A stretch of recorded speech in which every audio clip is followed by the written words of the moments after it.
Que uno no sepa es otra cosa. Como hay personas que se quejan de las situaciones, no, yo siempre caigo con la misma persona, con la misma pareja, y esa persona no se da cuenta que consciente o inconscientemente busca una persona con esas características. No lo nota, es víctima de su propio invento, como dicen por ahí. Entonces, si uno empieza a ser consciente de sus defectos, empieza a descubrir la traba que representan a la hora de hacer un trabajo interno. Si yo estoy buscando la castidad no es abstenerse del sexo, sino aprender a hacer casto a una sola mujer, a no derramar la energía, a ser fiel. Estas virtudes no se consiguen con estos defectos. Por otro lado, son defectos con los que uno no puede negociar. No es que yo salgo los sábados y domingos y el lunes vengo y doy conferencia de conocimiento de sí mismo, porque son dos cosas que no se pueden negociar. Una cosa apunta hacia un lado y la otra cosa hacia la otra. Sucede lo mismo con las drogas. Acá se les enseña a las personas que han tenido o que han caído en estos hábitos que puedan salir.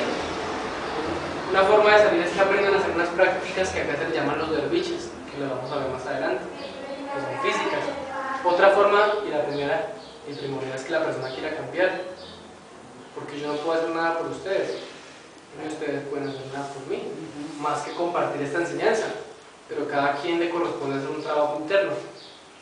Sucede lo mismo con el drogadicto y el alcohólico. La persona que quiere salir de ese defecto tiene que haberse dado 10.000 veces contra el piso y cansarse y decir no quiero más y tengo que buscar el modo de salir. Entonces debe haber la voluntad de la persona. Esa persona debe intentar alejarse del círculo de los vicios.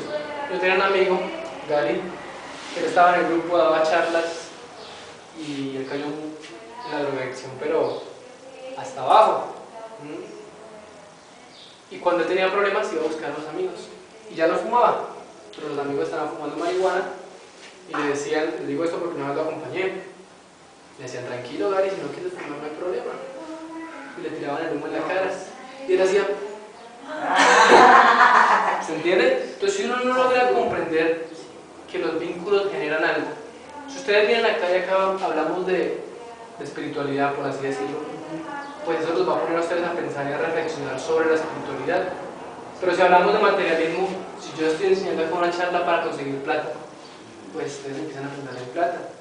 Y si yo empiezo acá a dar conferencias para divertirnos, para disfrutar mejor las pachangas, pues nos dan ganas.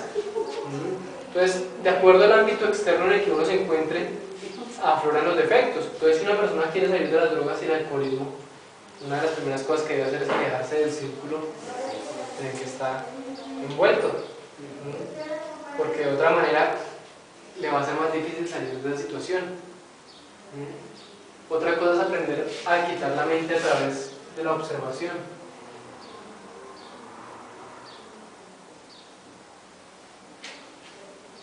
Observar es darse cuenta que uno no es dueño de uno mismo. Observar es que cuando yo voy por la calle y me mira el chico o la chica que me gusta, me aflora algo, me siento diferente, hay algo que se movió. Supónganse que todos ustedes son como el agua, como un lago que está quieto, y cuando les entra un yo es que alguien agarra y tira una piedra y genera algo, una onda. Entonces cuando tengo ira soy otra persona, pienso de otra manera, y cuando tengo pereza, veo todo gris. Y cuando tengo lujuria, veo de otra manera. Y cuando tengo otro defecto y así, no somos dueños de nosotros. Entonces liberarse implica comprender que uno está atado. Pero si uno no se da cuenta que está dormido, ¿cómo pretende despertar?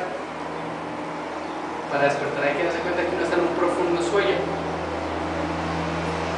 Y de verse dormido y ver que todos estamos dormidos es que nace la fuerza para decir no, voy a intentar despertarme, cambiar, ser diferente.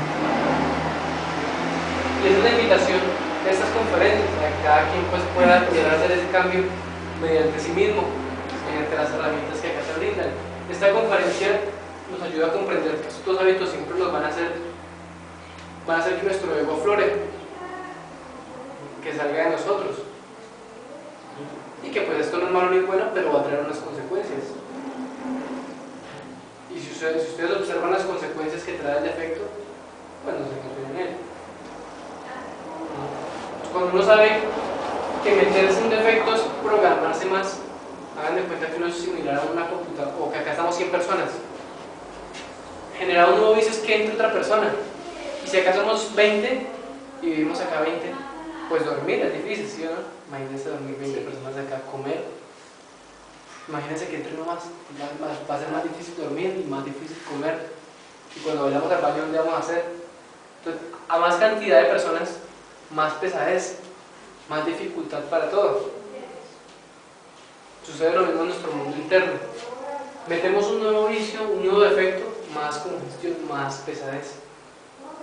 En un principio genera una sensación, pero después se instala ese programa y empieza a trabajar en nosotros. Entonces, esta vendría a ser la charla de hoy. No sé si alguno de ustedes tiene alguna inquietud sobre este tema.